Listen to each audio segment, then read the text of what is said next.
नमस्कार दोस्तों, स्वागत है आपका आपके अपने YouTube चैनल पर। तो जैसा कि आप लोग स्क्रीन पर देख पा रहे हैं, आज की इस वीडियो में हम जीके के कुछ इंपॉर्टेंट क्वेश्चन डिस्कस करने वाले हैं, वो भी कुछ यूनिक ट्रिक्स के साथ।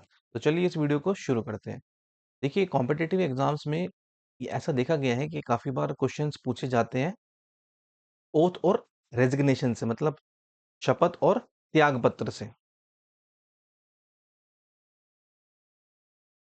इस वीडियो में हम यही डिस्कस करेंगे क्योंकि ये बहुत ज़्यादा कंफ्यूजिंग टॉपिक है और स्टूडेंट्स काफ़ी कंफ्यूज रहते हैं कि कौन से व्यक्ति को कौन शपथ दिलाता है या कौन किसको रेजिग्नेशन देता है, अपना त्यागपत्र देता है।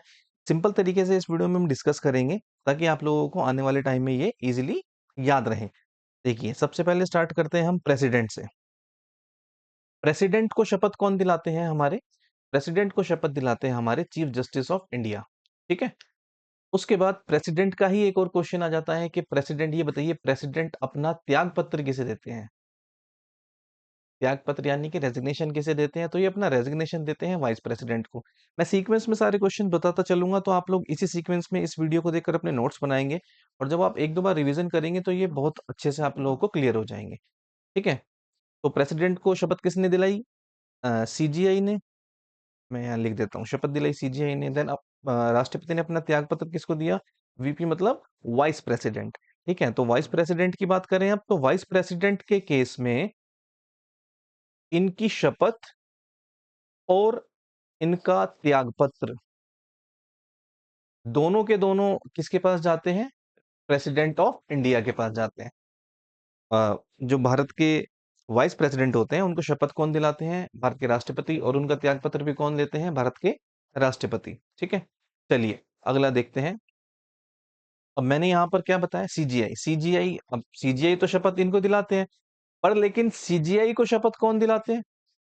सीजीआई को शपथ दिलाते हैं भारत के राष्ट्रपति। ये शपथ वाले केस में वाइस वर्सा चलता है इनका। ठीक है। और शपथ के साथ साथ ना राष्ट्रपति कुछ बहुत सारी नियुक्तियां भी करते हैं। प्रेसिडेंट ऑफ इंडिया जो है बहुत सारी नियुक्तियां भी करते हैं, मतलब अपॉइंटमेंट करते हैं कुछ बहुत ज्यादा इंपॉर्टेंट। ठीक। जैसे कि कौन कौन सी नियुक्तियां करते हैं? वो करते हैं सीएजी की नियुक्ति। देन आपके अटॉर्नी जनरल ऑफ इंडिया की नियुक्ति राष्ट्रपति करते हैं। राज्यपाल की नियुक्ति राष्ट्रपति के द्वारा की जाती है। उसके बाद आपके यूपीएससी के जो चेयरमैन और उनके अध्यक्ष होते हैं, अध्यक्ष और उनके जो मेंबर होते हैं, उनकी नियुक्ति राष्ट्रपति द्वारा की जाती है। आपके फाइनेंस वित्त आयोग, फाइनेंस कमीशन बोलते हैं जिसे, वित्त आयोग के जो अध्यक्ष होते हैं, जो चेयरमैन होते हैं, उनकी नियुक्ति राष्ट्रपति करते हैं। ठीक है। आपके चीफ इलेक्शन कमिश्नर जो होते हैं उनकी नियुक्ति कौन करता है? उनकी नियुक्ति भी राष्ट्रपति करते हैं। तो ये सारा देखने के बाद, ये तो मैंने ऐसे आपको बता दिया कि नियुक्तियां, क्योंकि नियुक्तियों से रिलेटेड भी क्वेश्चन पूछा जाता है कि ये बताइए निम्नलिखित में से कौन एजीआई की नियुक्ति करेंगे, या सीएजी की नियुक्ति करते हैं, या राज्यपाल की नियुक्ति करते हैं। ठीक है। तो अभी ये देखने के बाद आप लोगों को समझ आ गया होगा कि इन सभी की नियुक्ति किसके द्वारा की जाती है? राष्ट्रपति के द्वारा की जाती है। अब यहाँ पर एक मैं छोटा सा चार्ट और बना देता हूं। मैं यहाँ लिख देता हूं पहले प्रेसिडेंट। अब हम देखेंगे सीएजी। मैं जैसे जैसे मैं ये वीडियो में बता रहा हूँ, आप लोग वीडियो को देखकर जब अपने नोट्स बनाएंगे तो इसी फॉर्मेट में नोट्स बनाना, आप लोगों को याद करने में काफी आसानी होगी। ठीक है। सीएजी को शपथ कौन दिलाएंगे? राष्ट्रपति। सीएजी का रेजिग्नेशन कौन लेंगे? राष्ट्रपति। ठीक है। उसके बाद हमारे आ जाते हैं AGI, attorney general of India. Attorney general of India को शपथ कौन दिलाएंगे? अटॉर्नी जनरल ऑफ इंडिया को शपथ भी राष्ट्रपति दिलाएंगे। और इनका रेजिग्नेशन कौन लेगा? रेजिग्नेशन भी राष्ट्रपति लेंगे। ऐसे ही एक और पोस्ट है, जैसे हमारे यूपीएससी के चेयरमैन। यूपीएससी के चेयरमैन को शपथ और यूपीएससी के चेयरमैन का रेजिग्नेशन। ठीक है। और हमारे चीफ इलेक्शन ऑफिसर, इनका इनको भी ओथ राष्ट्रपति दिलाएंगे और इनका रिजाइन भी कौन लेंगे? राष्ट्रपति। तो इस फ्लो चार्ट के हिसाब से आप लोग अपने नोट्स बनाइएगा, तो याद करने में काफी आसानी होगी आपको। ये क्वेश्चन ना कई बार बड़े कंफ्यूजिंग हो जाते हैं। ठीक है। चलिए आगे चलें। आई होप यहाँ तक समझ आ गया होगा आप सभी को। ठीक है। चलिए आगे चलते हैं। और भी एक दो व्यक्ति हो रहे हैं जिनकी शपथ या रेजिग्नेशन से रिलेटेड क्वेश्चन पूछे जाते हैं, जो कि है हमारे लोकसभा के स्पीकर। इन इनसे इनकी पोस्ट से रिलेटेड क्वेश्चन पूछा जाता है कि ये बताइए इनको शपथ कौन दिलाता है। तो लोकसभा के जो स्पीकर होते हैं ना, वो शपथ नहीं लेते। शपथ नहीं लेते स्पीकर एज ए स्पीकर वो शपथ नहीं लेते, पर लेकिन एज ए सांसद, एज ए एमपी वो शपथ लेते हैं। और उनको शपथ कौन दिलाता है? उनको शपथ दिलाते हैं, उनको शपथ दिलाने का काम होता है प्रेसिडेंट का। ठीक है। लोकसभा के एज ए लोकसभा मेंबर वो शपथ नहीं लेंगे, उनको वो शपथ लेंगे एक सांसद के रूप में, उनको शपथ दिलाएंगे राष्ट्रपति। ठीक है। और लोकसभा के जो स्पीकर होते हैं, अब ठीक है शपथ तो नहीं लेते पर लेकिन इस्तीफा तो देंगे। तो अपना त्याग पत्र किसको देंगे? ये अपना त्याग पत्र देंगे डेप्यूटी स्पीकर को। लोकसभा के जो डेप्यूटी स्पीकर होंगे, ये अपना त्याग पत्र उनको देंगे। ठीक है। चलिए और आगे देख लेते हैं।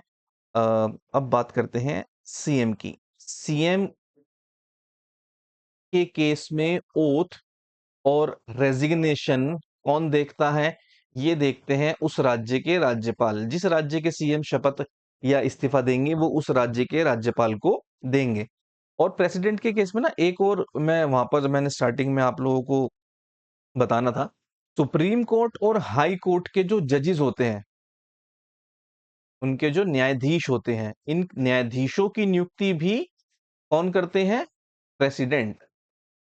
ये कंफ्यूजिंग क्वेश्चन है क्योंकि जनरली स्टूडेंट्स को ऐसे ले जाते हैं कि भाई हाई कोर्ट के तो जजेस हैं तो इनकी नियुक्ति तो राज्यपाल द्वारा होगी, पर ऐसा नहीं होता। हाई कोर्ट और सुप्रीम कोर्ट, एससी और एचसी दोनों के मुख्य न्यायाधीशों की नियुक्ति और न्यायाधीशों की नियुक्ति राष्ट्रपति के द्वारा की जाती है। ठीक है। मुख्य न्यायाधीश और अन्य न्यायाधीशों की नियुक्ति कौन करते हैं? भारत के राष्ट्रपति। ठीक है। अब यहां पर मैंने आपको ये जो फ्लो चार्ट बनाकर दिखाया था, इस फ्लो चार्ट में से ना हम कुछ क्वेश्चन, एक दो पॉइंट डिस्कस करेंगे। दो पॉइंट वो जहां से क्वेश्चन पूछे जाते हैं एग्जाम में। ठीक है। मोस्ट प्रोबेबली यहां से क्वेश्चन आते ही हैं। पहला तो सबसे पहले हम बात करेंगे सीएजी के बारे में। ठीक है। सीएजी का आर्टिकल क्या होता है? 148 से 151, ये सीएजी का आर्टिकल रहता है। और सीएजी के बारे में एक बात बोली जाती है कि सीएजी को ना सीएजी को कहा जाता है chief guardian of public purse. ठीक है। ये स्टेटमेंट नोट डाउन कर लेना, इसी तरह से अंडरलाइन करके जैसे मैंने की है। Chief guardian of public purse किसको कहा जाता है? सीएजी ऑफ इंडिया को। ठीक है। तो पहले सीएजी कौन थे हमारे? पहले सीएजी थे बी नरहरि राव।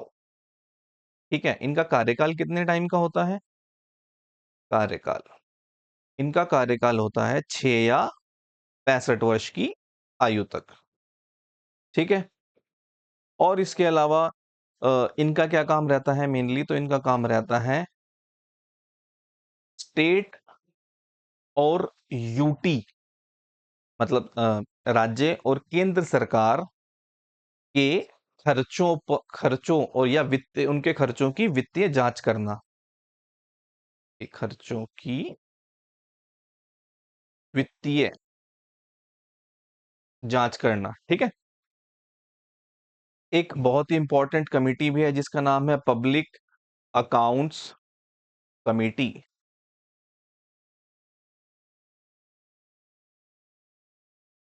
ये पार्लियामेंट्री कमेटी है, कि इसमें टोटल मेंबर होते हैं 22।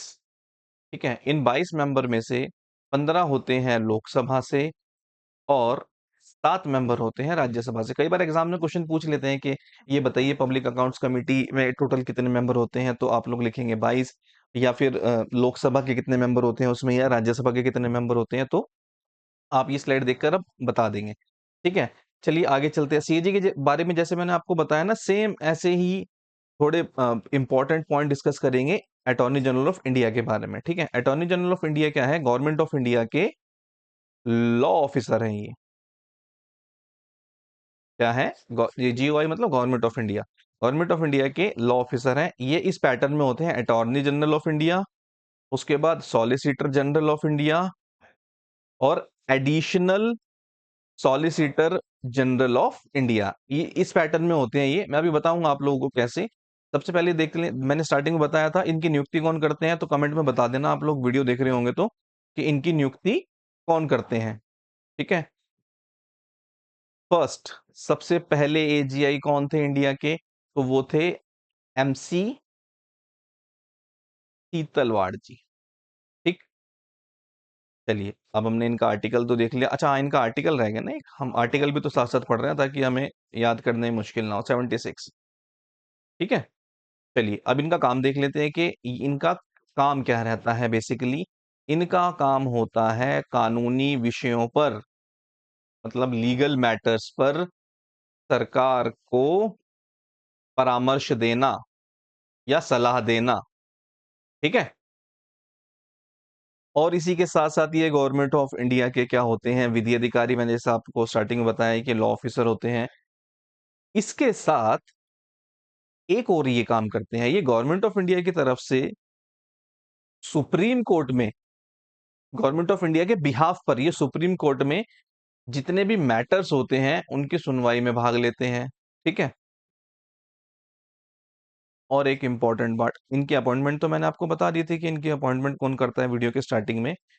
एक इंपॉर्टेंट बात, ये अपनी पोस्ट पर बने रहते हैं राष्ट्रपति के प्रसाद पर्यंत रहने तक। इनका जो पद है प्रसाद पर्यंत धारण होता है। किसके प्रसाद पर्यंत? राष्ट्रपति के प्रसाद पर्यंत। अब ये प्रसाद पर्यंत बहुत हैवी वर्ड लग रहा होगा आप लोगों को हिंदी का ना, तो प्रसाद पर्यंत होता है जब तक राष्ट्रपति चाहें, जब तक अपनी पोस्ट पर बने रहेंगे। अगर वो चाहें कि वो अपने टेन्योर पूरा होने से पहले इस्तीफा दे दे तो उनको इस्तीफा देना होगा। अगर राष्ट्रपति चाहें कि ये कंटिन्यू करेंगे तो वो कंटिन्यू करेंगे। ठीक है।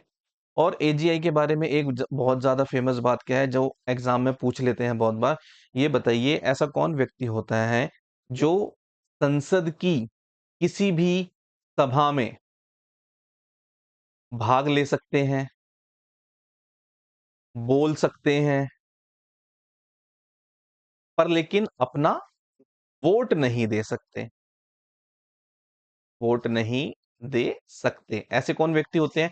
ऐसे व्यक्ति का नाम है अटॉर्नी जनरल ऑफ इंडिया, जो कि वर्तमान में है कौन? वर्तमान में भारत के अटॉर्नी जनरल ऑफ इंडिया है आर वेंकट रमन रमनी, आर वेंकट रमनी।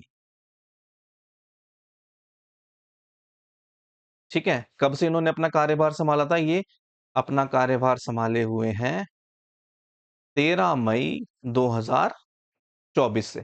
तो कितनी जल्दी हमने पॉलिटी के कुछ कितने इंपॉर्टेंट टॉपिक डिस्कस कर लिए हैं। आई होप आप लोगों को ये क्वेश्चन समझ आए होंगे। इस वीडियो में मैं जिस तरीके से, जिस सीक्वेंस में क्वेश्चन बताए हैं, आप लोग जब ये वीडियो देखकर नोट्स बनाएंगे तो इसे सीक्वेंस में बनाने की ट्राई करना, याद करने में आप लोगों को बहुत ज्यादा आसानी होगी। और एग्जाम के पॉइंट ऑफ व्यू से तो ये इंपॉर्टेंट है ही। ठीक है। तो अगर आपको ये वीडियो अच्छी लगी तो इस वीडियो को लाइक करें, शेयर करें और चैनल को सब्सक्राइब करें। इसी के साथ साथ अगर आप लोग आने वाले एग्जाम्स के लिए इतनी ही आसान ट्रिक्स के साथ जीके कुछ मुश्किल टॉपिक सीखना चाहते हैं तो कमेंट बॉक्स में वो टॉपिक बता दीजिए। हम उन मुश्किल टॉपिक्स को आसान बनाकर आप लोगों के सामने वीडियो के माध्यम से पेश करेंगे। ठीक है। तो चलिए इस वीडियो को यहीं पर एंड करते हैं।